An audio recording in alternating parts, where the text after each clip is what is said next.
今日教大家外國人會點樣讀，好多人都會讀到嘴都歪埋嘅 probably。呢一個字嘅意思係可能，如果你好用力咁讀個三個音字 probably， 咁呢個感覺就非常之唔地道啦。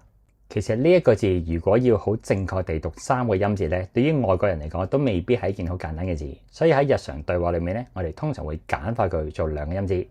喺英式英文裏面呢，第一個音字呢會變成 pro， 所以係 probably。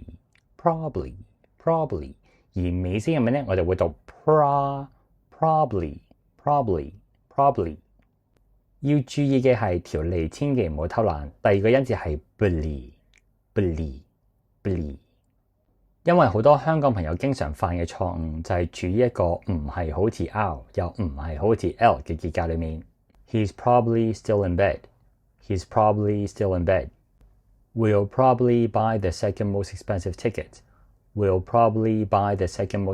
ticket. You're probably right. 當然，為咗加強語氣或者係一啲正式嘅對話裏面呢，你亦都可以讀翻三個音字嘅。要注意嘅係第二個音字呢要輕手啲，因為佢係輕音音字。英式英文呢會讀成 probably。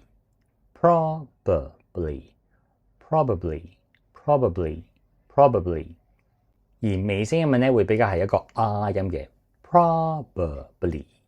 probably。They are probably stuck in traffic.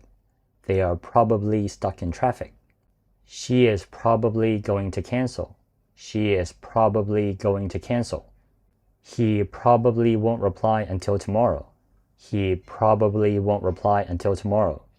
我哋兩種讀法都練習3次 probably。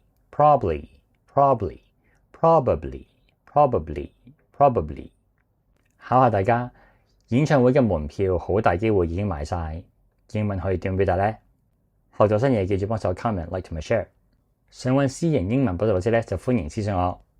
想支持我繼續拍片或者想輕鬆地揾翻啲過去拍過嘅題材呢，就歡迎訂閱我嘅 Patreon 平台。咁每個星期都會有會員專屬嘅影片嘅。